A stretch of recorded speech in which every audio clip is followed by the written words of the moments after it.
સહજાન સ્વામી મહારાજની આજે 500 વર્ષની ઉપાધિનો અંત આવ્યો છે. આજે ધામધૂમથી અયોધ્યામાં રામચંદ્રજી ભગવાનની પ્રતિષ્ઠા થશે. એ વખતમાં ત્રેતાયુગમાં 14 વર્ષનો વનવાસ હતો અને આ કળયુગમાં 500 વર્ષનો વનવાસ ભોગવી અને આજે અયોધ્યાની ગાદીએ બિરાજવાના છે. અને એ પણ હોળાની ચમત્કાર સાથે. બુદ્ધિ અને કલ્પના બહારની વાત. જે મુસલમાનો હલ્લો કરવાના હતા એ આજે સન્માન કરવાના છે. અને એ સંપૂર્ણ જશ નરેન્દ્ર મોદી વડાપ્રધાનને આભારી છે. આજે 9 દિવસથી એણે કાંઈ લીધું નથી પાણી સિવાય. આજે પ્રતિષ્ઠા પછી એ પાવણું કરવાના છે. આજે તમે હાલતા ચાલતા સ્વામિનારાયણનું એક નામ લેશો, તમને 1 કરોડ નામ લીધાનું ફળ મળશે. આજ સાંજ સુધી જેટલું ભજન થાય ને એટલું કરી લેજો. બપોરે ખાવાનું બંધ રહે તોય વાંધો નહીં, પણ સ્વામિનારાયણ સ્વામિનારાયણ ચાલુ રાખશો તો આખી જિંદગીમાં તમે જપ નહીં કર્યા હોય એટલા જપનું ફળ ફક્ત તમને આજે મળશે. અમુક નક્ષત્રો, અમુક યોગ એવા હોય છે કે જેની અંદર માણસને સહજમાં કોટી ગણું ફળ મળે. જેમ ઉત્તરાયણનો પુણ્યકાળ ચાલતો હોય, ગ્રહણ ચાલતું હોય અને ઘરમાં દીકરાનો જન્મ થતો હોય ને એનો બાપ જે દાનનો સંકલ્પ કરે અને એ તૈણનું જેટલું ફળ મળે ને એના કરતાં અનેક ગણું ફળ આજે મળે, એવો આખા ભારત માટે આજે હોનાનો દિવસ ઉગવાનો છે. તમારે દિવસ ઉગાય ત્યારે જોવું હોય તો જોઈ લેજો ખરા. આજે શુભ અને લાભ બેને વધે એવું સારું સોગડ્યું છે. અને આખો દિવસ આજે સ્વામિનારાયણ સંપ્રદાયના સાધુઓએ જે સમાજની સેવા કરીને એનું ફળ આજે દેખાણું કે આજે સ્વામિનારાયણ સંપ્રદાયના કેટલા સાધુ અયોધ્યા પહોંચી ગયા. બોલો, લગભગ આપણા પ્રસિદ્ધ સંપ્રદાયના તમામ સાધુઓ અત્યારે અયોધ્યા છે. સાંજે ફોન પણ આવ્યો. વિવેક સ્વામી અત્યારે અયોધ્યા મંદિરમાં છે, સુનિલ ભગત ત્યાં છે, પછી બીજા કોણ મોટેરા 1-2ના ફોન આવ્યા, એ બધા અયોધ્યા છે. કોટાવાળા અરવિંદભાઈ, હસમુખભાઈ એના ઘરના 4 જણા અત્યારે ત્યાં છે. અને સરકાર તરફથી આમંત્રણ આ બધાને છે. નરેન્દ્ર મોદીએ વડાપ્રધાનોને કીધું ને વડાપ્રધાને જિલ્લાઓવાળાને કહી દીધું કે જે સમાજની સેવા કરતા હોય ને એ બધાને ખાસ આમંત્રણ આપજો. એવી એક વ્યક્તિ ભૂલાવી ન જોઈએ. ફક્ત એક મોરારી બાપુ બાકાત, બાકી આપણા સંપ્રદાયના એસપી સ્વામી ત્યાં પહોંચી ગયા. બોલો અત્યારે ના, એને નહીં.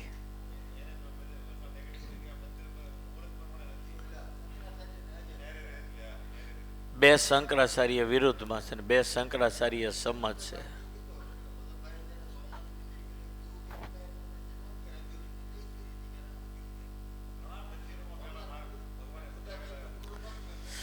એટલે અત્યારે સમય એટલો બધો સારો છે. એ વલ્લભભાઈ વખતે બધી શાંતિ હતી. આ તો ગાંડાઓની વચ્ચે મોદી કામ કરે, એ તો વિચાર કરો. બધા ગાંડાઓની વચ્ચે. અત્યારે ગાંડા માણસને 2 ધોલ મારો તો હારો સીધો હાલે. બોલો, આજના ગાંડા તો એમે સીધા નથી હાલતા. મોદીને એટલો બધો કડક કાયદો ક્યારે કરવો પડ્યો? જરાક પણ સબરેક્યું થાય એટલે ડબ્બામાં નાખીને જેલમાં. રામ મંદિરની પ્રતિષ્ઠા પૂરી થાય ત્યાં સુધી એને હલાવવાનું નહીં. આટલા બધા કડક થવાનું. જે હાવ દયાળુ છે નરેન્દ્ર મોદી, આટલો બધો કડક ક્યારે થયો હોય? ગાંડો માણસ ગમે તે હાથમાં લઈને ઘા કરે અને બાંધવો ન પડે, પણ ન છૂટકે બાંધવો પડે. એમ આ બધા ગાંડાઓને બાંધવાના છે. અત્યારે 6 લાખ માણસો મહેમાનોનો અયોધ્યામાં પ્રવેશ 19 તારીખથી બંધ, અને 59 પડાવ દેશના તો વડાપ્રધાનો અત્યારે ત્યાં છે, અને લોઢા જેવો એટલો સિક્યુરિટી ગોઠવું છે, અને ત્રાસવાદીઓ પણ અત્યારે તૈયાર હશે એના કામ માટે, પણ એકે આજે સફળ થવાના નથી. જેમ વર્લ્ડ સેન્ટર તોડ્યું, કેમ અણધારી બિલ્ડિંગની વચ્ચે ગાલીને બિલ્ડિંગ તોડી નાખી, પણ આજે એવો પેરો મૂક્યો છે, કદાચ પ્લેન આવશે ને તો એને નીચે નાખી દેશે, પણ અયોધ્યા પાસે કંઈ નહીં આવે. અયોધ્યા ઉપર આપણા પ્લેનો આજે ફરવાના છે પુષ્પવૃષ્ટિ માટે, અને અયોધ્યાનો આજે ડંકો વાગવાનો છે.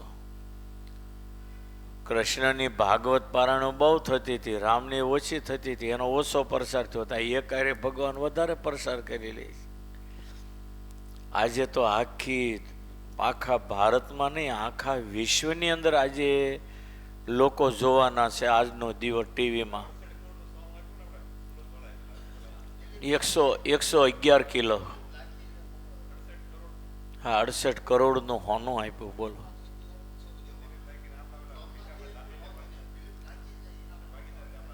હા એ કાલે મેં વાંચી ક્લિપ આખી. 111 કિલો હોનું. વીરસદના કોઠારીના વીરસદનો કોઠારી બધા માગમાં કરે, 1000 લખાવો ને 2000 લખાવો ને જીર્ણોદ્ધાર કરવો.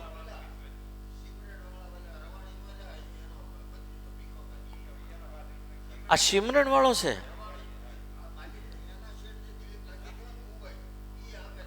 હા એ લાખી ને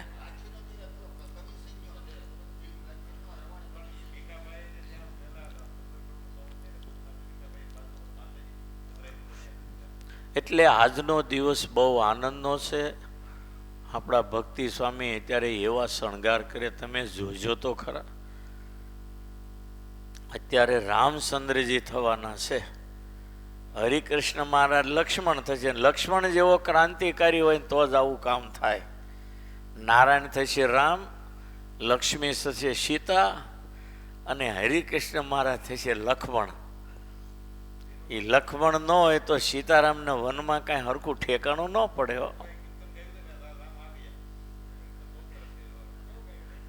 એ વિનુભાઈ જે કીર્તન બોલ્યા ને, 3 કરોડ લોકોએ 13 કરોડ લોકોએ એ કીર્તન સાંભળ્યું છે. મોબાઈલ દ્વારા 13 કરોડ લોકોએ સાંભળ્યું, ને મોદીએ એની પ્રશંસા કરી છે. અને વિનુભાઈ 2 દિવસથી એનું એ બોલે, આગળ આરતી પછી જ બોલવાના છે. વિનુભાઈ આ બેઠા લ્યો, એને પછી રાગ આવી ગયો, રામ આ ગયા. મને તો અયોધ્યા યાદ આવનું કેટલી વખત એકલો રડવા માંડું છો. મારી અરે ભક્તિ સ્વામીને એવો રંગ લાગી ગયો. મને પ્રસાદીના દર્શનનો મોહ ને એની કરતાં એને ડબલ મોહ જાગ્યો. બોલો, ગમે ત્યાં જઈને દર્શન કરવા હું ભાગું ને તો એ ઊભા રહે, પણ હું ભાગું પણ એ તો ખહે જ નહીં. બધે દર્શનનો એને મહિમા બહુ છે. અયોધ્યાની તો વાત જ નથી. એની બજારમાં જે હાલવું ને એ કરોડો જન્મના પુણ્ય હોય ને તારી બજારમાં હાલવા મળે. દર્શનની મંદિરની તો વાત બધી હાવ એક બાજુ રહી. અને એમાંય સરયુ નદી, એ સરયુના કિનારે ઉભા રહીને નદીને જોવો ને તો આંખમાંથી આવડા જાય. 13,000 વર્ષથી રામચંદ્રજીએ સરયુ નદીમાં નાહ્યા. કોઈ ગલી એવી બાકી નહીં હોય કે રામ અને ઘનશ્યામી અયોધ્યાની ગલીમાં ન ફેર્યા હોય. 5,500 તો રામ મંદિરો અયોધ્યામાં. હું ઘણી વાર બોલતો કે અયોધ્યા છે એ ભારતની કટોકટીવાળી અતિ કિંમતી મહત્વની મિલકત છે. અયોધ્યા ભારતની સાચી મિલકત છે. અને હજી તમારે જોવું હોય તો જોઈજો. હજી આ અયોધ્યાનું પૂરું થાય અને જો મથુરાને આથી ડબલ હિલોળે ન ચડે કહેજો. સંપૂર્ણ તૈયારીઓ ચાલી રહી છે. અને એ ખરેખર તમને સાચું કહું ને, લોકોને માનવું હોય તો માને, ન માને તો આપણે કાંઈ છેડાછેડી નથી. પણ મોદીમાં રહીને ભગવાન પોતે આ કામ કરે છે એટલી વાત તો ચોક્કસ માનવી પડે. બાકી માણસથી આ કામ શક્ય જ નથી. આખી દુનિયા હલાવવી એ કાંઈ શક્ય છે? અને બધા ગાંડા, બધા દેશમાં બધા ગાંડાઓ છે ભારત સિવાય. ભારતમાં ઘણા ગાંડા છે, પણ દુનિયા તો આખી ગાંડી છે. એ બધાને છક કરી દેવાનું, ઊભા રાખવા, અને આપણે આપણું ધાર્યું કામ કરવું, આ કાંઈ શક્ય લાગે છે? માણસથી થાય? દિલ્હીમાં કેટલા ગાંડા ભેગા થયા.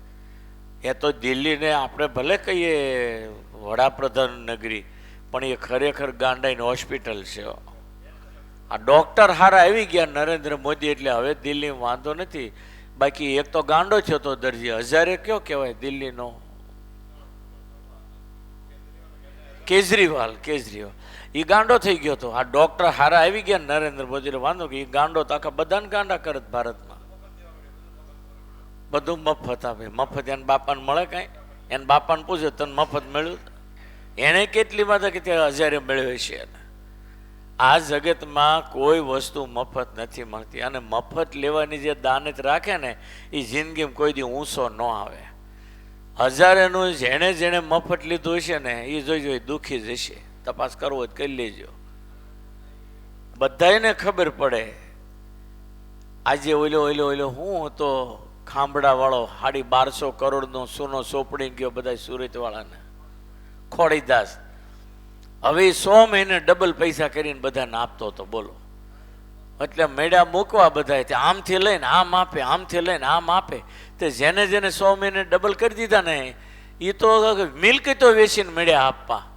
એમાં એક દાદા તો એની 3 દીકરીઓ ગરીબ હતી ને એને ઘરે જઈને કે બટા તમારા દાગીના વેચીને લાવો પૈસા, 100 મહિનામાં તમને ઘરના ફ્લેટવાળા કરી દઈએ. તે 3 દીકરીના પૈસા લઈને ખોડીદાસને આપ્યા.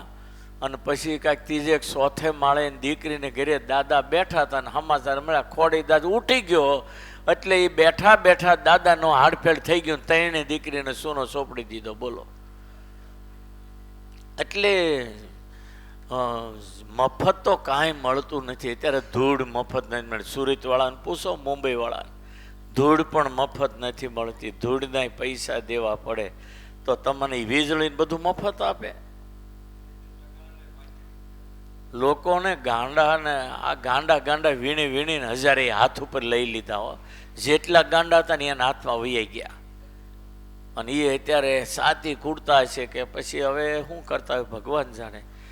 એટલે ભગવાને જે આ સૃષ્ટિની રચના કરીને ત્યારથી બધાના ક્રમ અને વ્યવહાર બાંધી દીધા. તમે મજૂરી કરો એટલે તમને પૈસા મળવા જોઈએ. કોઈ મફત મજૂરી કરવા જાય છે? ન્યાય મળે છે. મહેનત કર્યા વગર ક્યાંય નથી મળતું. ને જગતમાં કહેવત હોતે છે માગ્યા વગર માય ન પીરશે. અને તમારે બેઠા બેઠા બધું મફત લેવું. તમારા બાપા વાવ્યા હતા ત્યાં તેમ લઈ આવો. આ તો બધું અંધેર છે. એની વચ્ચે આપણને સૂરજ મળ્યો. નરેન્દ્ર મોદી અજવાળું થયું, ખબર પડી આપણને કે આટલા ખોટા ને આટલા ગાંડા ભારતમાં છે. આજે અયોધ્યામાં એટલો આનંદ. આજે કનક ભવનનો મહિમા બહુ આવ્યો પેપરોની અંદર. કનક ભવન એમાં રામની રાજધાની હતી. રામ લક્ષ્મણ સિંહાસને બેઠા હોય, શત્રુઘ્ન લક્ષ્મણ અને ભરતજી એ 3 સડી છત્ર લઈને ઊભા હોય. શરણમાં હનુમાનજી વીરાસને બેઠા હોય. રામના શરણ સામે એની નજર હોય. અને સામે અયોધ્યાની 30 લાખ જનતા બેઠી હોય. અને એ કેવો આનંદ હોય. અને દશરથ રાજા બિચારા વહેલા વૈયા ગયા. નકર એ હોત તો સોફે એવા ખુશ થઈને બેઠા હોત. રામ દીકરો રાજ કરે તો દશરથને કેટલો આનંદ હોય. પણ દિવ્ય રૂપે તો દશરથે જોતા હશે. અને આજે તો કદાચ વૈકુંઠમાં હશે ને તો દશરથ રાજા વિમાનમાં બેહીને અયોધ્યા ઉપર આવી ગયા હશે અને જોતા હશે કે મારો દીકરો કેવો ગાદીએ બેસે છે. આજે રાજ્યાભિષેક જેટલો અયોધ્યામાં આનંદ છે. રામ જ્યારે 14 વર્ષનો વનવાસ કરીને પુષ્પક વિમાનમાં બેસી નંદીગ્રામ આવ્યા અને ભરતને છેલ્લા શ્વાસમાંથી બચાવી લીધા. અને પછી જ્યારે અયોધ્યા આવ્યા એ દિવાળીનો દિવસ નક્કી કર્યો. અને તે દી અયોધ્યામાં જે ફટાકડા ફૂટ્યા છે ને જે આનંદ થયો, અને એ આનંદે જટાઓ ઉતરાવીને વલકલ ઉતરાવીને નવડાવી ધોવડાવીને 56 ભોગ જમાડી અને એને જે રામ લક્ષ્મણને સીતાનો જે અયોધ્યાની ગાદીએ જે રાજ્યાભિષેક થયો અને એ વખતનો જે આનંદ હતો ને એની વાત જ કાંઈક જુદી હતી. વાલ્મીકી રામાયણમાં એવું લખ્યું છે કે રામ જ્યારે વનમાં ગયા ત્યારે પ્રજાજનો બધાય પાછળ પાછળ ગયા. તે અયોધ્યાના પાદર સુધી પ્રજા પાછળ ગઈ. રામ પગે લાગીને પ્રજાને કે તમે પાછા વળો, પાછા વળો. પણ એક પણ વ્યક્તિ પાછા વળવા તૈયાર ન થયા. અને રામે પરાણે પાછા વળવાનું કહ્યું. પ્રજાજનો જે રડ્યા ને એ બધાય પાદર સુધી આવ્યા ને ત્યારે કાંઈ ડામર રોડ નહોતા, ધૂળ ઉડતી હતી. પણ એ પ્રજા જ્યારે પાદરમાં રામથી છૂટા પડવાના ટાઈમે રામે જ્યારે આગ્રહ કર્યો પાછા વળવાનો, અને એ વખતે પ્રજા રડી, એના આંખના આંસુડાનો અયોધ્યાના પાદરમાં ગારો થઈ ગયો હતો. આવું વાલ્મીકી ઋષિએ લખ્યું છે. એ ઉપરથી તમે વિચાર કરો કે હજી ગાદીએ બેઠા પહેલાં જો પ્રજાજનોના આટલા દિલ જીતી લીધા હોય તો એ રામ અયોધ્યાની ગાદીએ બેસે ત્યારે શું કરે? અને આજે એ રામ અયોધ્યાની ગાદીએ બેસવાના. સમજો ને, આજે રામનો પ્રાણ પ્રતિષ્ઠા મહોત્સવ, એટલે આજે અયોધ્યાની ગાદીએ બેસે છે. આવતીકાલ પછી મોદીમાં રહીને હવે ભારતનું શાસન નરેન્દ્ર મોદી કેવું કરે તમે જોજો. ગુંડા તત્વો ક્યાંય ખોળ્યા નહીં મળે એવું સરસ રામનું નરેન્દ્ર મોદીનું શાસન શરૂ થશે. અને ધાર્મિક લોકોના હૃદયમાં આજે કેટલો આનંદ, કેટલો આનંદ. હારી હારી હસ્તીઓ ભારતની બધી જ અત્યારે અયોધ્યામાં છે. અબજોપતિઓ, કરોડોપતિઓ લગભગ બધાય. અને ધાર્મિક સંસ્થાઓમાં જે મોટો મોટો પરમારથ કરનારા એ બધાય આજે અયોધ્યામાં છે. 6 લાખ લોકોના આમંત્રણ, 6 લાખ લોકોની જ આગતા સ્વાગતા અયોધ્યામાં, બીજા કોઈને પગ મૂકવાનો નથી. એ અયોધ્યાની ગલીઓ જુઓ તમે, એ હનુમાન ગઢી જુઓ. આજે હનુમાનજી ઠેકડો ન મારે તો સારું. બપોરે ઠેઠ ડુંગરની ટોચ ઉપર બેઠા છે. હનુમાન ગઢી છે ને અયોધ્યાની વચ્ચે ડુંગરનો ટેકરો છે, એની ટેકરા ઉપર હનુમાન ગઢી. અને આમ મૃત્યુ લોકની અંદર મુખ્ય ગાદી હનુમાનજીની ત્યાં અયોધ્યામાં, અને બીજી ગાદી સારંગપુર. 2 જ ગાદી મહત્વની હનુમાનજીની છે. એવું કાળ ભૈરવ સારંગપુરમાં દેરડીના ભરતભાઈના શરીરમાં આવતો ત્યારે એ ભરતભાઈના શરીરમાં કાળ ભૈરવ એમ કહેતો કે મારું સ્થાન કાશીમાં છે, ને હું જ્યારે આ બાજુ આવું ને ત્યારે ઉજ્જૈન બાજુ એ વખતે કે છે રસ્તામાં અયોધ્યા ત્યાં હું બજરંગીને મળીને આવું છું. એની મુખ્ય ગાદી આ બજરંગી જે અહીં બેઠા છે સારંગપુર, એની મુખ્ય ગાદી છે અયોધ્યા, અને બીજી ગાદી અહીંયા છે. એવું કાળ ભૈરવ દેરડીના ભરતભાઈના શરીરમાં રહીને 40 વર્ષ પહેલાં બોલતા હતા. હું અને ગુરુ તેથી ત્યાં બેઠા હતા, અને ગુરુએ સિંહાસનને બધે હોનાનો વરખ લગાડ્યો હતો, મૂર્તિનું રંગકામ કરાવ્યું હતું. તે દીએ ભરતભાઈ પઠ્ઠા જેવો એનામાં કાળ ભૈરવ આવીને આવી વાત કરતો. એટલે હનુમાનજી શનિ બહુ મોટા દેવ છે. એક બાજુ 33 કરોડ દેવને મૂકો ને એક બાજુ હનુમાનજી એકલા, અને પછી જો કુસ્તી કરવી હોય ને તો હનુમાનજી બધાને ફંગોળીને ફેંકી દે. એટલી શક્તિના ધરતલ. અને હા, રાજી થઈને આપ્યા છે, ભૂલથી તો નહીં. 33 કરોડ દેવોએ હનુમાનજીને વરદાન આપ્યા છે કે હનુમાનજીના જેટલા વખાણ કરો ને એટલી શક્તિ એનામાં વધતી જાય. હનુમાનજીને 33 કરોડ દેવના વરદાન છે. જેમ જેમ હનુમાનના વખાણ થશે ને એમ એની શક્તિ વધતી જશે. અને આજે હનુમાનજીનું કામ એવું જ છે કે આટલી બધું રામ રાવણનું યુદ્ધ થયું. રાવણના રાક્ષસોની અંદર એક રાક્ષસમાં 10-10 હજાર હાથીની તાકાત. અને એ જ્યારે રામ વખતે રામ રાવણની લડાઈ થઈ એમાં હનુમાનજીને ગદાનો ઉપયોગ જ નથી કરવો પડ્યો. પૂછડે જ બધું કામ પતી ગયું હતું. તો એ હનુમાનજીમાં કેટલી તાકાત હોય ને સહજ તમે અનુમાન કરી શકો. આજે આપણા લક્ષ્મી નારાયણ દેવ સીતારામ થશે, અને હરિકૃષ્ણ મહારાજ લક્ષ્મણ થશે. અને લક્ષ્મણને તો હારો ધન્યવાદ તો દેવો પડે. ભલે રામ ભગવાન આપણે કાંઈ વાંધો નથી, પણ રામ કરતાં જો વધારે તપ હોય ને 14 વર્ષમાં તો એ લક્ષ્મણનું હતું. રામ તો પિતાના વચને 14 વર્ષ વનમાં ગયા, પણ લક્ષ્મણ તો મા સુમિત્રાના વચને 14 વર્ષની ઊંઘ હરામ કરી. તમે એક દિવસનો ઉજાગરો કરી જુઓ, એક રાતનો, તમને ખબર પડે હવાર કેમ પડે છે. એટલે આજનો દિવસ તમને કહું કે તપનો છે. લક્ષ્મણે જેમ તપ કર્યું એમ આપણા હરિકૃષ્ણ મહારાજ છે, આજે લક્ષ્મણ થવાના, પણ એ હરિકૃષ્ણ મહારાજે કાંઈ 7 વર્ષ ઓછું તો તપ નથી કર્યું.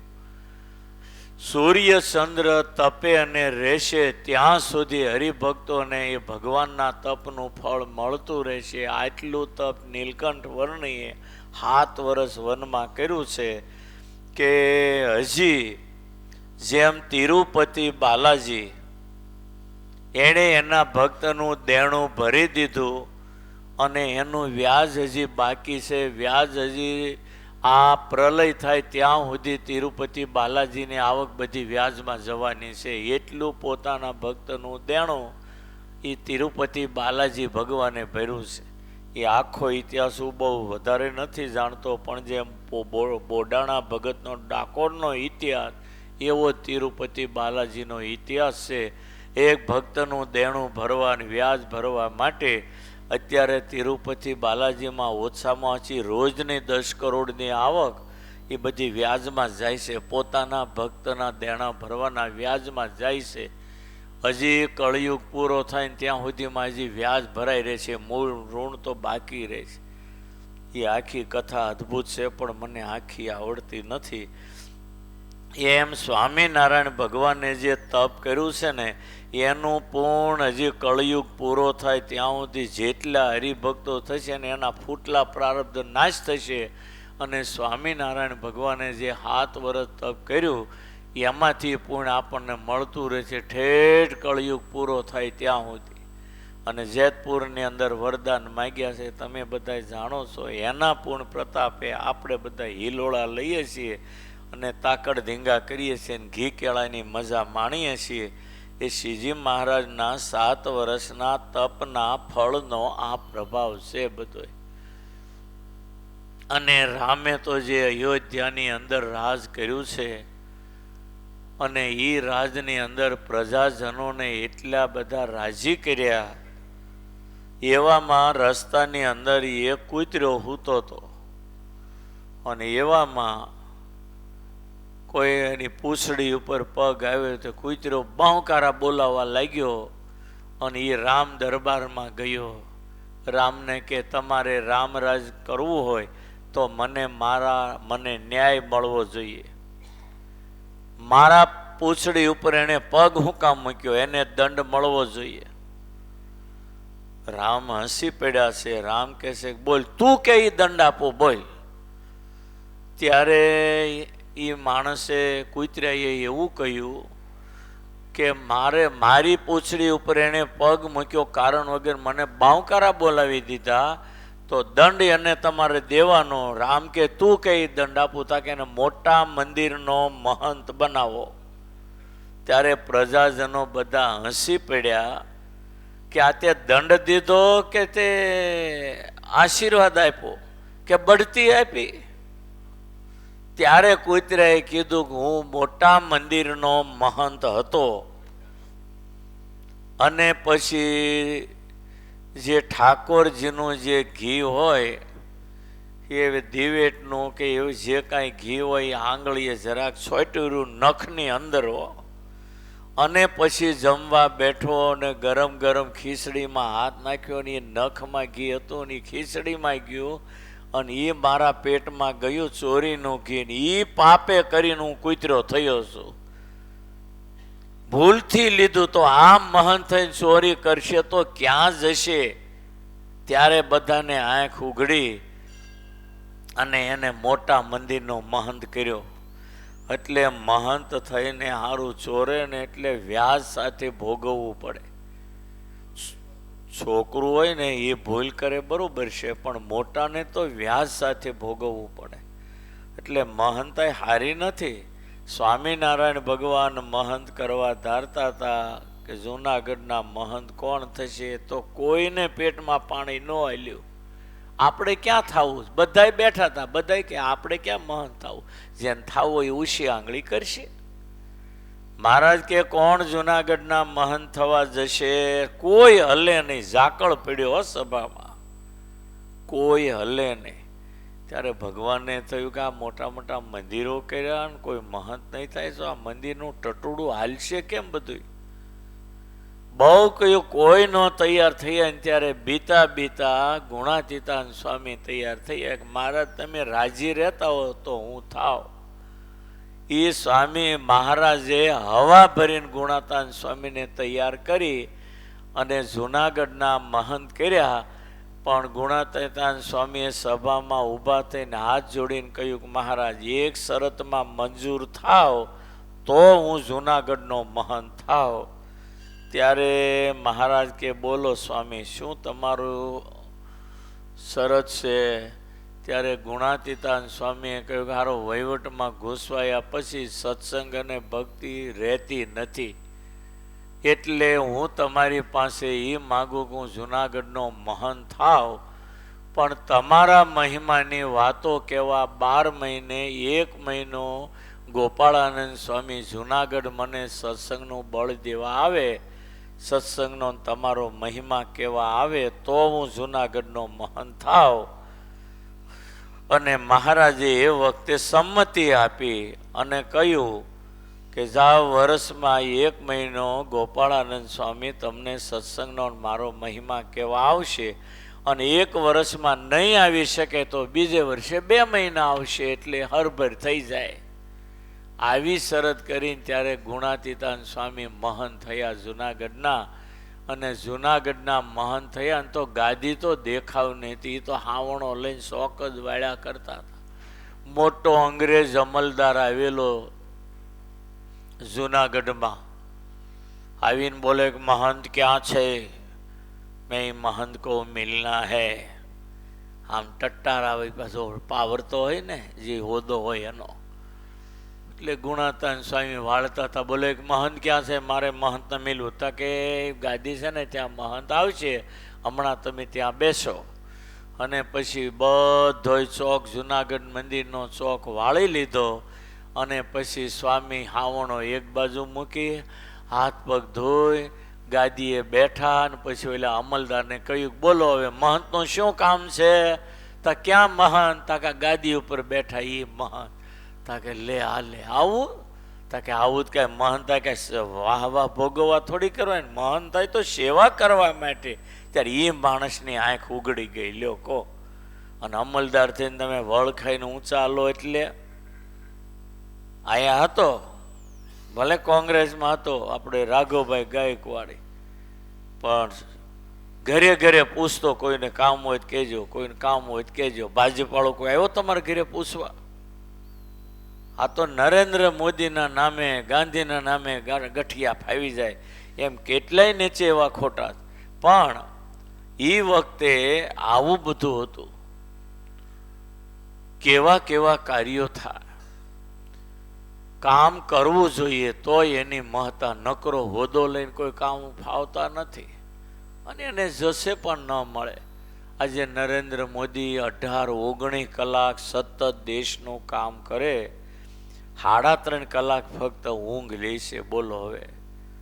અને બીજા નેતાઓ થાય તે નકરું ખોટું ઉધારીને રૂપિયા જ કર્યા કરે. દિલ્હીથી 100 રૂપિયા આવે ગરીબ માટે, અહીંયા આવવાથી 1 રૂપિયો વધે, 99 એક પછી એક મળે, થોડું થોડું લેવા. અહીંયા આવે તો ગરીબને માટે 1 રૂપિયો વધે. હવે એ દેશનું હું ભલું કરવાના હતા? પછી ભગવાન એવાને કાઢે ને, મોદી મારે ન કરે, કાઢે તો શું કરે? કો લ્યો, ઢાંકણે પાણી લઈને મરી જવું જોઈએ, હવે નથી મરતા, એ એની કઠણાઈ કહેવાય. એટલે દેશને માટે કાંઈક કરો, સાધુ થયા તો સંપ્રદાય માટે કાંઈક કરો, હરિભગત થયા તો તમારી કેપેસિટી પ્રમાણે કાંઈક સત્સંગનું ભલું કરો. નકરું ખાઈને ખાતર બનાવવાના ધંધા નહીં કરવા. સંપ્રદાય માટે જેટલું થાય એટલું કરો. સત્સંગમાં ન હો, સમાજમાં હો તો સમાજને માટે કાંઈક ભલું કરો. તમારા સમાજની અંદર બેન દીકરીઓ ગરીબ હોય, કેટલાય બાળકોને ફી ભરવાના પૈસા ન હોય, એસોસિએશન કરો. 500 જણા તમારી નાતના હો તો બધાય દર મહિને 100 રૂપિયા કાઢો તો કેટલા 50,000 થાય. 12 મહિને 6 લાખ રૂપિયા થાય. એની નોટબુકો લાવીને ગરીબ છોકરાઓ ભણતા હોય, બેન દીકરીઓ ગરીબ હોય, એને મદદરૂપ કરો. આ તમને ઈશ્વરે શક્તિ આપી, વ્યાજે ફેરવવા નથી આપ્યા. સમાજને માટે, સેવા માટે. આજે લોકોને રૂપિયો મળે, ફાર્મ લઈ લે, ફલાણું લઈને ફાર્મ લઈને પછી 2 ફાર્મ થાય. તમને ઈશ્વરે વધારે પૈસો આપ્યો છે તો મન ફાવે વ્યાજે ફેરવવા, ફાર્મ લેવા નથી આપ્યા. એ ગરીબોને અર્થે વાપરવા માટે આપ્યા છે. અને એ ફરજને ચૂક્યા તો તમારે વ્યાજ સાથે ભોગવે છૂટક્યો. આજે ઘણાય ગરીબ એવા છે કે જેને શેર ઘઉં લાવાય તો પૈસા ન હોય, એવી હાલતવાળા ભારતમાં ઘણાય જીવે. પણ એ ગયા જન્મમાં આવું થયું, બીજા જન્મમાં આ રીતે ભોગવવાનું. ઈશ્વરની પાસે કર્મના કાયદાની અંદર બીજું કાંઈ ન આવે. કાયદા પ્રમાણે ઈશ્વર એનો બાપ હોય તોય ભલે ને એના દીકરા હોય તોય ભલે. રામાયણમાં જુઓ ને ભાગવતમાં જુઓ. રામાયણમાં રામે એના બાપને માફ નથી કર્યું, કર્મના બદલા આપ્યા. ભાગવતમાં કૃષ્ણે એના દીકરાઓને કર્મના બદલા આપ્યા. પોતાની આંખ આગળ 56 કોટી યાદોને કપાવી નાખ્યા. એટલે ભગવાનના દીકરા થાય એટલે માટી નથી થવાતું. ભગવાનના ભક્ત થયા તો તમે કમાઈ ગયા. બાકી ભગવાનના મા બાપ કે દીકરાથી કોઈ ફાયદો નથી. ત્યાં તો એના ઈશ્વરના કાયદામાં રહેવું જ પડશે. નહીં રહે તો ભોગવે છૂટક્યું. આપણે દાખલા જોઈએ છીએ. ઘણા એવા રાજાઓ હતા કે દુશ્મનને દંડ દે, દીકરો ભૂલ કરે એને પણ એવો જ દંડ દે. આવા રાજાઓ થઈ ગયા છે ને એની કીર્તિ લાખો વર્ષ ગઈ, હજી ગવાય ભારતમાં. સૂર્ય અને ચંદ્ર વંશમાં કાંઈ સામાન્ય થયા રાજાઓ? એક રાજાઓની કીર્તિ આજે દુનિયાના છેડા સુધી ગવાય છે. તમે ભાગવતનો 9મો સ્કંદ વાંચો.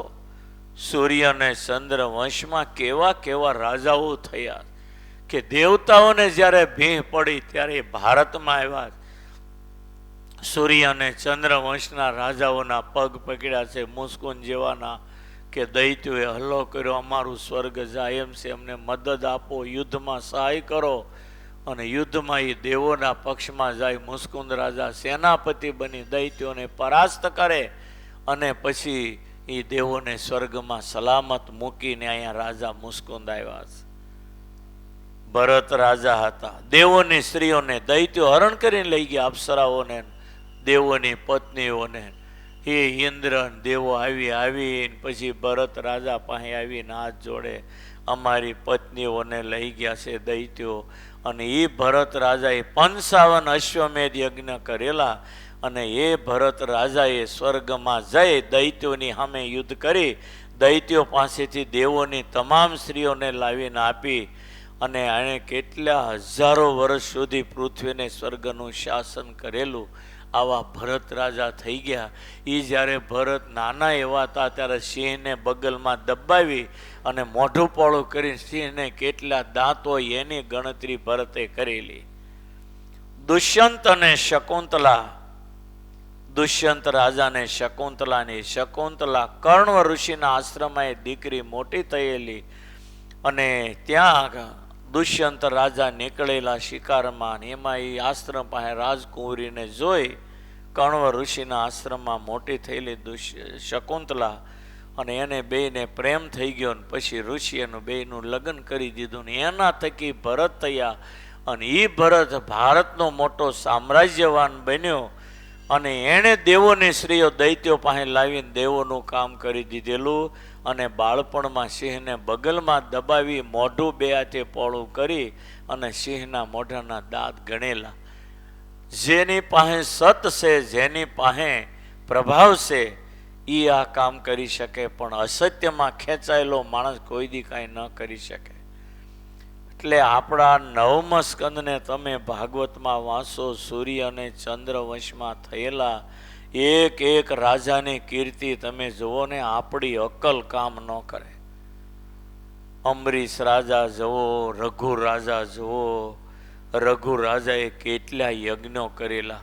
અહીંથી બળવાન યોદ્ધો બાણ ફેંકે ને જેટલે દૂર જાય ત્યાં બીજો કુંડ થાય, ત્યાં બીજો યજ્ઞ, ત્યાંથી બળવાન યોદ્ધો બાણ ફેંકે ને જેટલું દૂર જાય ત્યાં ત્રીજો યજ્ઞ. આવી રીતે આખી પૃથ્વી યજ્ઞથી છેતરી નાખી.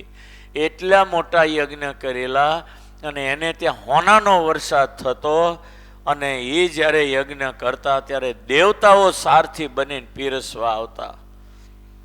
અને બ્રાહ્મણોને એટલે ગાયો હોનાની, હોનાના માછલાઓના એટલા દાન કર્યા હતા કે બ્રાહ્મણો એ દાન ઉપાડી શક્યા નહોતા.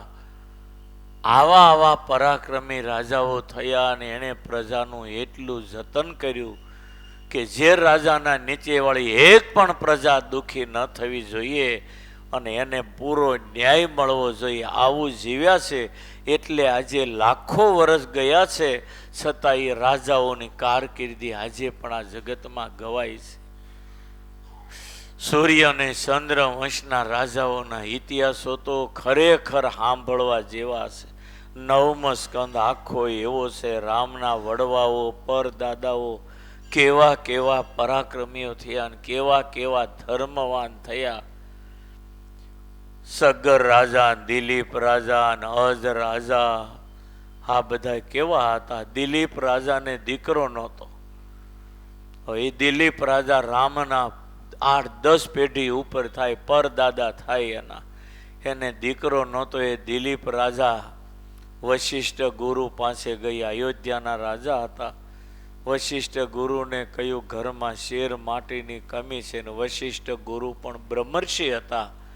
અને એ પછી સમાધિમાં ઉતર્યા ને એણે જોયું અને સમાધિમાંથી જાગીને કહ્યું દિલીપ રાજાને કે રાજન, તમે સ્વર્ગમાંથી જ્યારે આવતા હતા ત્યારે રસ્તામાં કામધેનુ ગાય બેઠી હતી. એને માર્ગમાં કામધેનુ ગાયને પગે લાગવું જોઈએ, તમે પગે ન લાગ્યા. એ કામધેનુ ગાયના અપરાધને કારણે તમારે ત્યાં દીકરો નથી. માર્ગમાં જતા બ્રાહ્મણ હોય, સાધુ હોય, ગાય હોય કે તુલસી દેખાય તો આપણે વંદન કરવું જોઈએ. ન કરીએ તો પ્રત્યવાય લાગે. પ્રત્યવાય એટલે દોષ. એટલે વશિષ્ઠ ગુરુએ કહ્યું કે રાજા, તમે સ્વર્ગમાંથી આવતા રસ્તામાં કામધેનુ ગાય બેઠેલી, તમે એને પગે નથી લાગ્યા. એ પાપે તમારે ત્યાં દીકરો નથી. પણ હવે કામધેનુ ગાય તો અત્યારે સ્વર્ગમાં છે, પણ એની દીકરી નંદીની ગાય મારા આશ્રમમાં છે. હવે નંદીની ગાયને તમે રાજી કરો તો ભગવાન તમને સુપુત્ર આપે. અને પછી એ રાજા અને રાણી બે જણા એ ગાયની સેવામાં રહ્યા. અને કેવી સેવા કરી એનો આખો ગ્રંથ લખ્યો છે કવિ કાલિદાસે, જેનું નામ રઘુવંશ મહાકાવ્ય કહેવાય. અને સંસ્કૃત ભણતા હોય એને વ્યાકરણ શીખવા માટે એ રઘુવંશ મહાકાવ્ય ભણવું જ પડે. એટલે એ રઘુવંશ મહાકાવ્ય એમાં લખ્યું છે કે રઘુ રાજાએ, દિલીપ રાજાએ ગાયની કેવી સેવા કરી. છાયેવતામ ભૂપતિ રન્વ ગચ્છત.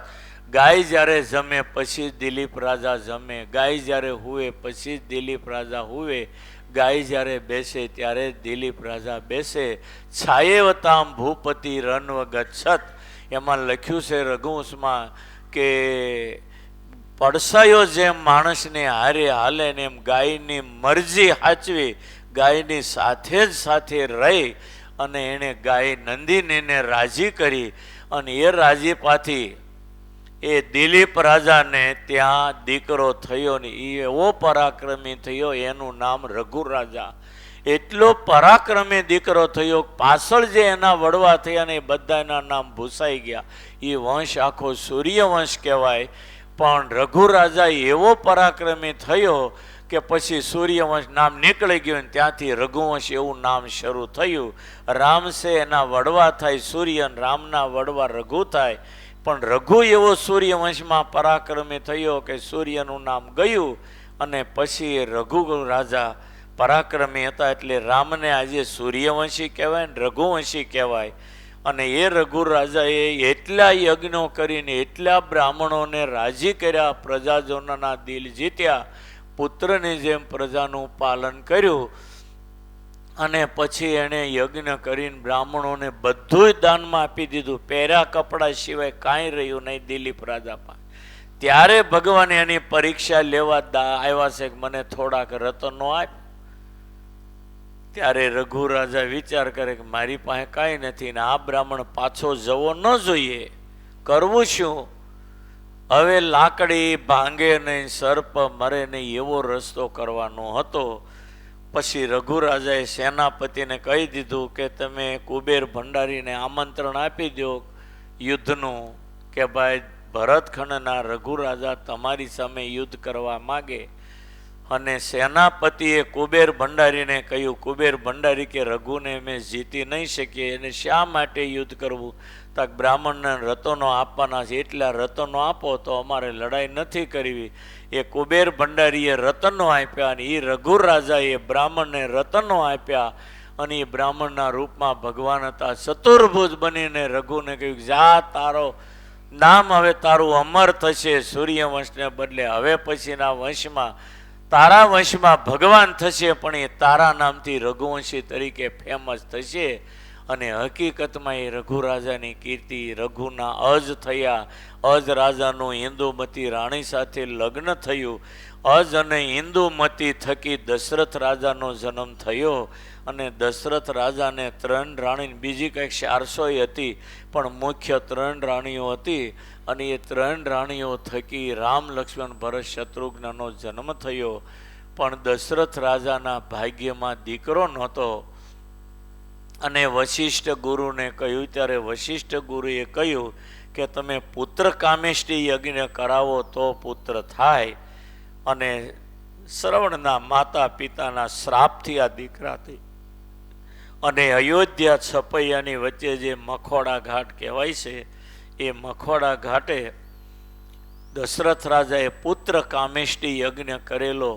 અને એ યજ્ઞ કુંડની અંદર આહુતિ આપતા 6 મહિના સુધી અખંડ ધારાએ ઘી હોમ્યું અને વિશ્વભરના રાજાઓને નિમંત્રણ આપ્યું. આજે પણ અયોધ્યામાં 59 દેશના વડાપ્રધાનો હાજર હશે. ત્યારે એ વખતે દશરથ રાજાએ વિશ્વભરના રાજાઓને નિમંત્રણો આપેલા. અને 6 મહિના સુધી યજ્ઞ ચાલેલો.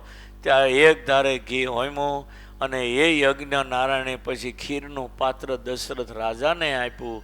અને દશરથ રાજાએ પછી વશિષ્ઠ ગુરુને કહ્યું કે યજ્ઞ નારાયણે ખીર આપી છે, આનું હવે શું કરવાનું? તાકે આ શુકન છે, હવે તમારે ત્યાં સારા દિવસો રહેશે. આ ખીર છે એ 3 રાણીઓની મર્યાદા હચવાય એ પ્રમાણે રાણીઓને ખીર ખવડાવો, એટલે તમારે ત્યાં સારા દિવસો થાય.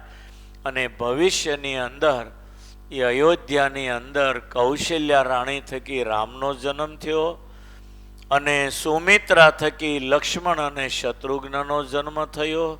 અને કૈકેયી થકી ભરતનો જન્મ થયો. ભરત એટલે બીજો રામ, જોઈ લો. રામ અને ભરત જરા શ્યામ હતા, પણ એકો એવું લાગે લક્ષ્મણ અને શત્રુઘ્ન ઘઉં વર્ણા હતા. અને આજે એ અયોધ્યાની અંદર આજે આનંદ આનંદ અને આનંદ છે. આજે 500 વર્ષો પછી 450 વર્ષ પહેલાં બાબરે જન્મભૂમિ તોડી નાખી અને એના ઉપર એણે મસ્જિદ કરેલી. અને એ મસ્જિદ જોકે આમ તો હજારો વર્ષ પહેલાંની વાત છે. અને એ બાબર થઈ ગયો, એણે તોડી, જન્મભૂમિ તોડીને મસ્જિદ કરી. અને એ મસ્જિદને તોડવા માટે વર્ષો પહેલાં કાર સેવકો દ્વારા બહુ મોટો હલ્લો થયો. ઘણાય શહીદો થયા. કોઠારી કુટુંબના 2 ભાઈઓએ ઉપરથી મસ્જિદ તોડીને વાવટો ફરકાયો. આજે એને 2ને આમંત્રણ છે, 2 અત્યારે ત્યાં છે અયોધ્યામાં. એ કોઠારી કુટુંબના 2 દીકરાઓ ત્યાં છે ને એણે પહેલો વાવટો ત્યાં કાર સેવકો વખતે કરેલો. અને કેટલાય એમાં શહીદો થઈ ગયા. અને જ્યારે બાબરે મસ્જિદ કરીને જ્યારે જન્મભૂમિ તોડીને ત્યારે 1,70,000 હિન્દુ તો કપાઈ ગયા હતા. પછી બાબરે એમણે ત્યાં મસ્જિદ કરી છે. એટલે જે 1,70,000 હિન્દુઓ જ્યારે કપાયા એનું પરિણામ આજે જાહેર થાય છે કે આપણને એની સફળતા મળી અને આજે ત્યાં રામ મંદિરનું નિર્માણ થયું. હું ગુરુની હારે બરોબર 50 વર્ષ થયા. ગુરુ હારે હું અયોધ્યા ગયેલો ત્યારે વર્ષોથી અખંડ રામધૂન હાલતી હતી. ત્યાં એક મહાત્મા ઊભા હતા, 2 હાથ ઉપર દોરડાથી બાંધેલા, અને એણે નક્કી કર્યું કે જ્યાં રામ જન્મભૂમિ મુક્ત ન થાય ત્યાં સુધી મારે બેસવું નથી. એટલે 2 હાથ ઉપર બાંધેલા અને એ ઊભા ને ઊભા બધી ક્રિયા કરતા હતા. અને રામધૂન હાલતી હતી, એના દરવાજે જ એને બાંધેલા. મેં દર્શન કરેલા, ગુરુવારે ગયેલો, અને એના હાથળ પાતળા થઈ ગયા હતા અને પિંડી હાથળ કરતાં જાડી થઈ ગઈ હતી. જોઈએ તો આપણે ધ્રુજી જઈએ. એ મહાત્માઓ બિચારા કેટલાય વર્ષો પહેલાં વહી ગયા. મેં તો એનું દર્શન કરેલું. આજે એણે જે તપ કર્યું ને એની સફળતા આજે મળે છે કે આજે અયોધ્યાની અંદર રામલલ્લાની પ્રતિષ્ઠા થશે. આજે લાખો લોકોને એટલો હરખ હશે. અને આજે હેલિકોપ્ટરો વિમાનો જે પુષ્પની વૃષ્ટિ કરશે અને 12 વાગ્યા જે અયોધ્યામાં જે આનંદ થશે ને વિશ્વના એક દેશના લોકો જોશે. આજે કલ્પના બહારનો ભારતની અંદર સૌથી મોટો દિગ્વિજય કર્યો હોય તો નરેન્દ્ર મોદીએ કર્યો. ભગવાનને બધાય પ્રાર્થના કરજો કે નરેન્દ્ર મોદીને ભગવાન ખૂબ શક્તિ આપે અને ખૂબ એની રક્ષા કરે ને ખૂબ એને બળ આપે અને આ દેશની અંદર રામરાજ જેવા સપનાઓ આપણા સાકાર કરે. અને આજે પણ આનંદ. આજે તો ભારતમાં ઘરે ઘરે આનંદ છે, પણ અયોધ્યાની તો કોઈ કલ્પના ન થઈ શકે ને એટલો આનંદ હશે. આજે 59 દેશના વડાપ્રધાનોને નરેન્દ્ર મોદીએ ત્યાં અયોધ્યામાં ભેળા કર્યા. 6 લાખ મહેમાનોનું આજે સ્વાગત અને 6 લાખ લોકોને આમંત્રણો. ભારતના તમામ મુખ્યમંત્રીઓ અને દુનિયાભરના બધાય તમામ દેશના વડાપ્રધાનો બધાય આજે અયોધ્યામાં. અને ભારતના જેટલા મહાન સંતો કહેવાય ને એ બધાય અત્યારે અયોધ્યામાં ગોઠવાઈ ગયેલા છે. અને સિક્યુરિટીને લોખંડ જેવો એવો પહેરો ગોઠવો છે કે કદાચ આજે કાળ આવે ને તો કાળ પણ અયોધ્યામાં ન પ્રવેશ કરી શકે. એટલો બધો નરેન્દ્ર મોદીએ સઘન પહેરો ગોઠવો. એટલે આ તો આજનો દિવસ તો ખરેખર છે ને આખા ભારત માટે ચમત્કાર જેવો. જે મુસલમાનો હલ્લો કરવાના હતા એ આજે સન્માન કરશે. રામ મંદિરની પ્રતિષ્ઠા ઘરે ઘરેથી ને ગામે ગામથી ઈંટો ગઈને બધી ત્યાં વપરાણી. અને આજે અયોધ્યાની અંદર એટલો આનંદ. મને તો હનુમાનગઢી દેખાય, કનક ભવન દેખાય, રત્ન સિંહાસન દેખાય, રામ જન્મભૂમિ દેખાય, સરયુના ઘાટ દેખાય. સાંજે વિવેક સ્વામીનો ફોન આવ્યો હતો ને બીજા 3-4 સંતોના ફોન આવી ગયા. અમે અયોધ્યા છીએ. આપણા કોટાવાળા હસમુખભાઈ ને અરવિંદભાઈ એ કુટુંબ સાથે ત્યાં બધા ગયા છે. અને રાજસ્થાનમાં એણે એટલો બધો મોટો પરમારથ કર્યો છે એટલે એ લોકોને ખાસ આમંત્રણ હતું. કરોડો રૂપિયો એ હસમુખભાઈએ સમાજમાં વાપર્યો છે. આપણને કરોડો રૂપિયા આપ્યા છે. ગઢડામાં હોનાના મંદિરની વાત થઈને પહેલાં જ એણે કરોડ રોકડા મને આપી દીધા. હું સુટકેસ ભરીને લાવ્યો હતો. સમાજમાં માટે એણે પણ બહુ વાપર્યા છે. બ્રાહ્મણોની આખી પાઠશાળા રાજસ્થાનમાં ચલાવે, બધોય ખર્ચો એ આપે. સરકારની આંખમાં આવી ગયેલા સમાજ સેવા કરે ને કોઈ બાકી ન રહે. આવા બધા અત્યારે અયોધ્યા પહોંચી ગયા. જેણે સમાજની સાચી સેવા કરી હોય એ બધા અત્યારે ત્યાં છે. અને જે અયોધ્યામાં રામ છે ને એ અત્યારે આપણે કુબેરનગર મંદિરમાં આવવાના. હમણાં આરતી થશે એટલે રામ લક્ષ્મણ સીતાનું તમને દર્શન થશે. આજે ઘનશ્યામ મહારાજ પણ રામ બની ગયા. અને રામ એ જ ઘનશ્યામ મહારાજ હતા, બીજા તો કોઈ હતા જ નહીં. આ દુનિયામાં ભગવાન જ એક જ છે. જુદા જુદા ખોળિયા બદલીને આવ્યા કરે. 2 ભગવાન તો કાંઈ છે નહીં. એક ભગવાન જ પોતે જુદા જુદા રૂપ લઈ આ જગતમાં લીલા કરવા આવે છે. જે હરિકૃષ્ણ મહારાજ એ આજે લક્ષ્મણજી બનશે, નારાયણ છે એ આજે રામ બનશે, અને લક્ષ્મીજી છે ને આજે સીતાજી બનશે. ને એવા રૂપે હમણાં આરતીમાં દર્શન દેશે. ભક્તિ સ્વામી 3 દિવસથી મહેનત કરે, દોડીને મારે એવા રામ બનાવવા. અને આજે તમે એક નામ લેશો ને તમે 1 કરોડ નામ લીધાનું ફળ મળશે. માટે આજે આરતી પછી કમસે કમ 11 માળા તો બધાય ભગવાન સામે ઊભા રહીને કરજો. આજે અયોધ્યામાં જન્મેલા રામની નજરાય કુબેરનગર તમારી ઉપર બધા ઉપર હશે. અને આજે તમે એક નામ લેશો ને કરોડ નામનું ફળ મળશે. માટે અત્યારે પણ સ્વામિનારાયણ હો ફફડતા ચાલુ રહેવા જોઈએ. જેટલા નામ લેશો એને કરોડે ગુણી નાખવાના, એટલું ફળ તમને મળશે.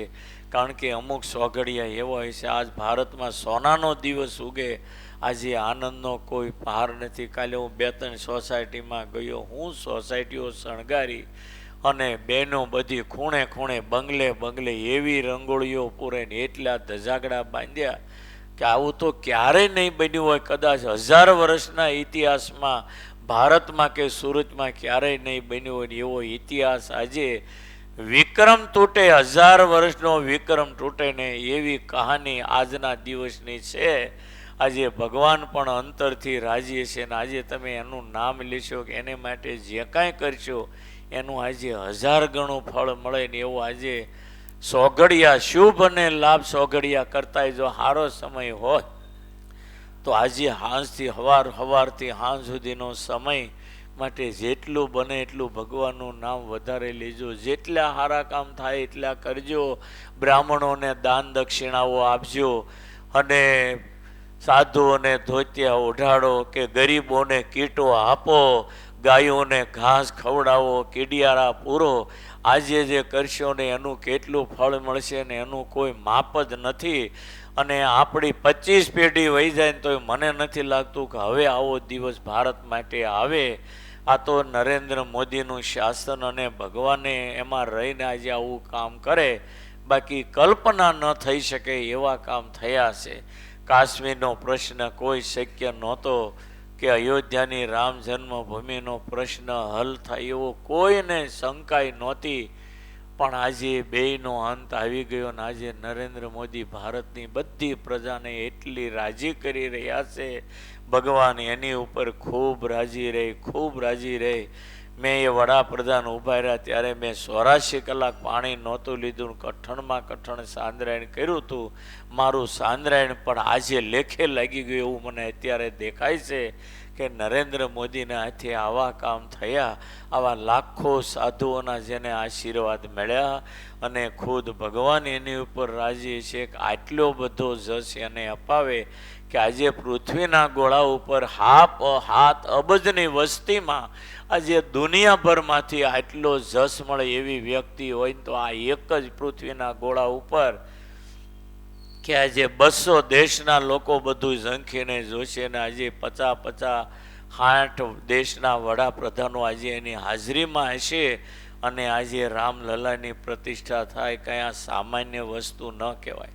આ તો શંકરાચાર્ય આમાં ટૂંકા પડે 1-2 કે નથી મુહૂર્ત કાઢી નાખે અને એક બાજુ 2 શંકરાચાર્ય હારે 2 શંકરાચાર્ય આગા પાછા થાય. કોંગ્રેસવાળા કે અમે હાજરી આપવાના નથી તો એની તો ત્યાંનું પાપ છે તેને ભગવાન બોલાવે નહીં ત્યાં, એટલે એને જ મોઢેથી બોલાવે કે અમે નથી આમાં આવવાના. સારું થયું. એટલે અત્યારે પવિત્ર આત્માઓ લાખોની સંખ્યામાં અત્યારે અયોધ્યા અને આજે રામલલ્લાની પ્રતિષ્ઠા. એટલે હું વાત કરું, મોબાઈલમાં બધી રામની મૂર્તિ શ્યામ જોઈએ છે. એ મૂર્તિની ત્યાં સ્થાપના થશે. જયપુરમાં કલાકારોએ મૂર્તિ બનાવી અને એ 2 મૂર્તિ કેન્સલ કરીને 3જી મૂર્તિ પાસ કરી. એટલી મૂર્તિ અદ્ભુત છે કે જેનું કોઈ વર્ણન ન થઈ શકે. એ 3જી મૂર્તિ હારી થઈ ત્યાં પધરાવવાની, જે બીજી મૂર્તિ જરાક આમ પસંદ ન પડી એવી એ અહીંયા શબરીધામની અંદર પધરાવવાની છે. અને આપણે પછી બસો લઈને શબરીધામ જઈ આવીશું, હરખું થઈ જાય પછી. એટલે અયોધ્યાની યાત્રાની ગરજ સારે ને એવું શબરીધામ થશે. ત્યાં પણ પેલા ખ્રિસ્તીઓ બધા આપણા લોકોને આદિવાસીઓને ખ્રિસ્તી બનાવવા મળ્યા હતા. એટલે મોદીએ ત્યાં પછી શબરીધામ ઊભું કર્યું ને આજે આ મૂર્તિ ત્યાં પધરાવી છે ને આજે ભારતનું મોટું તીર્થ એ બની જવાનું. આજે મોદીમાં રહીને ભગવાન જ આ કામ કરતા હોય તો જ આ તીર્થ થાય, નહીંતર વડાપ્રધાન તીર્થ કરીએ કે. એટલે આ બધી ભગવાનની દયા છે. અને આજે જેટલા ભગવાનના નામ લેશો કરોડ ગણું ફળ મળશે. માટે મારી ખાસ બધા બહેનો ભાઈઓને વિનંતી કે આજે આરતી પછી 11 માળા કરજો અને ખમણનો નાસ્તો ભક્તિ સ્વામીએ બહુ સરસ તૈયાર કર્યો. ચકાચક ખમણ હો પાછા, બહાર ગળ્યું પાણી નાખીને આપી દે એવા નહીં, ચકાચક કે નહીં એવા ખમણ બધાય નાસ્તો કરીને જજો. અને ટાઈમ રહી તો 11 માળા ભગવાન આગળ કરીને પછી બધા જજો. અને બપોરે અહીંયા રામ જન્મની આરતી થાય ત્યારે બને ત્યાં સુધી બધા હાજર રહેજો.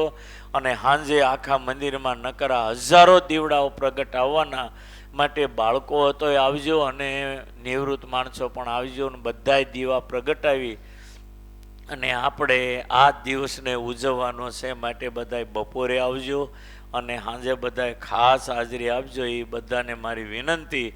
અને ખાસ તો ભગવાનને પ્રાર્થના કરજો કે નરેન્દ્ર મોદીને આરોગ્ય સારું રાખે અને એને ભગવાન શક્તિ આપે. અને ભગવાનના નામ તમે અંગત વધારે લેજો. એક નામ લેશો તો આજે 1 કરોડ નામનું ફળ મળશે. માટે ખૂબ ભગવાનનું હાલતા ચાલતા ઓઠ પપડે નામ ચાલુ ને ચાલુ રાખજો. આજનો દિવસ એવો છે કે 1000 વર્ષ સુધી હવે એવો દિવસ નહીં આવે.